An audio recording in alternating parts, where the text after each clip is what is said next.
বিসমিল্লাহির রহমানির রহিম। আসসালামু আলাইকুম। আজকের আয়োজনে থাকছে বাংলা ব্যাকরণ এবং বাংলা সাহিত্য থেকে কিছু গুরুত্বপূর্ণ প্রশ্ন। আপনারা পুরো আয়োজনটি মন দিয়ে দেখতে থাকুন। ক্ষয়িষ্ণু, ক্ষয়িষ্ণু এর প্রত্যয় নির্ণয় করো। ক্ষয়িষ্ণু এর প্রত্যয় হচ্ছে ক্ষি প্লাস ইষ্ণু, ক্ষয়িষ্ণু। পদ্ধতি শব্দের সন্ধি বিচ্ছেদ করলে কি পাওয়া যায়? পদ্ধতি শব্দের সন্ধি বিচ্ছেদ করলে পাওয়া যায় পদ প্লাস হতি, পদ্ধতি। বহুব্রীহি সমাসবদ্ধ পদ কোনটি? বহুব্রীহি সমাসবদ্ধ পদ চারটি অপশনের মধ্যে থেকে সবান্ধব হচ্ছে বহুব্রীহি সমাসবদ্ধ পদ। স্মৃতি ঝলমল সুনীল মাটির কাছে আমার অনেক ঋণ আছে। গানটির সুরকারকে? গানটির সুরকার হলেন, দেখুন এখানে স্মৃতি ঝলমল সুনীল মাটির কাছে আমার অনেক ঋণ আছে, গানটির সুরকার হলেন শামসুর রহমান। গৌরক্ষ বিজয়, গোরক্ষ বিজয় কাব্যে কোন ধর্মের কাহিনী প্রাধান্য পেয়েছে?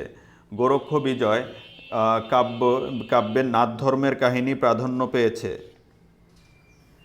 শাহনামা বাংলায় অনুবাদ করেন কে? শাহনামা বাংলায় অনুবাদ করেন মোজাম্মেল হক। চর্যাপদের পদগুলো মূলত কি? চর্যাপদের পদগুলো মূলত হচ্ছে গান। বটতলার পুঁথি বলতে কি বোঝায়? দোভাষী বাংলায় রচিত পুঁথি সাহিত্যকে বটতলার পুঁথি বোঝায়। মুসলিম সাহিত্য সমাজ এর মুখপাত্র কি ছিল কোনটি? মুসলিম সাহিত্য সমাজের মুখপাত্র ছিল হচ্ছে শিখা। মার্কিন কোন কবি বাংলার মুক্তিযুদ্ধের ওপর সেপ্টেম্বর অন যশোর রোড কবিতাটি রচনা করেছিলেন? মার্কিন কবি Allen Ginsberg September on Jessore road কবিতাটি রচনা করেছিলেন। বাংলা সাহিত্যে ক্লাসিক কবি কার উপাধি? বাংলা সাহিত্যে ক্লাসিক কবি উপাধি ছিল হলো অমিয় চক্রবর্তীর। মনে রাখার চেষ্টা করবেন, এই প্রশ্নটি কিন্তু আসে। চারু রবীন্দ্রনাথের কোন ছোট গল্পের চরিত্র? চারু হচ্ছে নষ্টনৈর নামক ছোট গল্পের চরিত্র হচ্ছে চারু। পরের প্রশ্ন, ফুল ফুটুক না ফুটুক আজ বসন্ত, এটা কে লিখেছেন? ফুল ফুটুক না ফুটুক আজ বসন্ত, এটা লিখেছেন হচ্ছে প্রভাত মুখোপাধ্যায়। এখনকার পরীক্ষায় এই প্রশ্নটি আসতে পারে, ফুল ফুটুক না ফুটুক আজ বসন্ত কে লিখেছেন? সুভাষ মুখোপাধ্যায়। মনে রাখার চেষ্টা করবেন। ভাষা আন্দোলন রচিত প্রথম মুখপত্র সাপ্তাহিক সৈনিকের সাপ্তাহিক সৈনিকের রচয়িতা কে ছিলেন? সাপ্তাহিক সৈনিকের রচয়িতা ছিলেন হচ্ছে আব্দুল গফুর।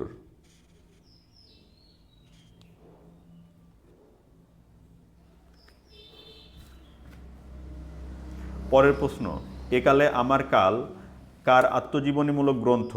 একালে আমার কাল, এইটা হচ্ছে, সাথেই থাকবেন, একালে আমার কাল কার আত্মজীবনীমূলক গ্রন্থ? একালে আমার কাল, এটা হচ্ছে সুফিয়া কামালের আত্মজীবনীমূলক গ্রন্থ হচ্ছে একালে আমার কাল। বেগম সুফিয়া কামালের আত্মজীবনীমূলক গ্রন্থ হলো একালে আমার কাল। পূর্ববঙ্গ গীতিকার পালার সমূহের সংগ্রাহক কে ছিলেন? পূর্ববঙ্গ গীতিকার পালাসমূহের সংগ্রাহক ছিলেন হলো চন্দ্রকুমার দে।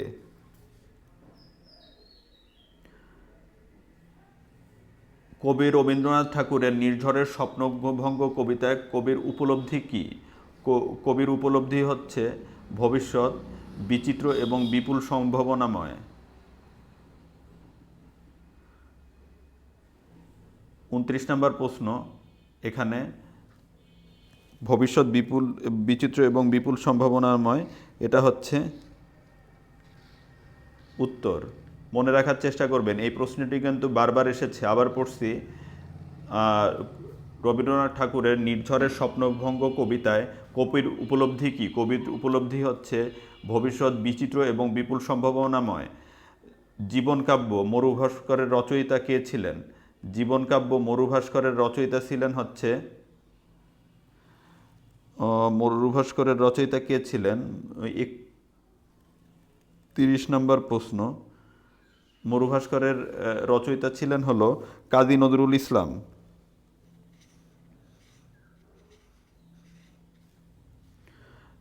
ফিল্ড অফ এম্ব্রয়ডারি কুইল্ট কাব্যটি জসিম উদ্দিনের কোন কাব্যের ইংরাজি অনুবাদ? নকশি কাঁথার মাঠ কাব্যের ইংরাজি অনুবাদ হচ্ছে ফিল্ড অফ এম্ব্রয়ডারি কুইল্ট। 21শে ফেব্রুয়ারিকে উপলব্ধি করে রচিত বিখ্যাত কবিতা স্মৃতিস্তম্ভের রচয়িতাকে? স্মৃতিস্তম্ভের রচয়িতা হচ্ছেন আলাউদ্দিন আল আজাদ। 21শে ফেব্রুয়ারিকে রচিত করে উপযোগ্য করে রচিত বিখ্যাত কবিতা স্মৃতিস্তম্ভের রচয়িতা হচ্ছেন আলাউদ্দিন আল আজাদ। জন্মই আমার আজন্ম পাপ, জন্মই আমার আজন্ম পদ এবং নারকীয় ভুবনের কবিতা গ্রন্থদ্বয়ের রচয়িতাকে?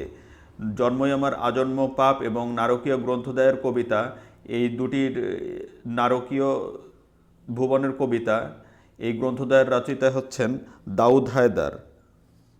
মনে রাখার চেষ্টা করবেন দাউদ হায়দার উত্তর। রৈবতক, কুরুক্ষেত্র, প্রভাস এই ত্রয়ী মহাকাব্য কার রচনা? রৈবতক, কুরুক্ষেত্র এবং প্রভাস এইটা হচ্ছে নবীনচন্দ্র সেনের রচনা, হচ্ছে রৈবতক, কুরুক্ষেত্র এবং প্রভাস। 35 নম্বর প্রশ্ন।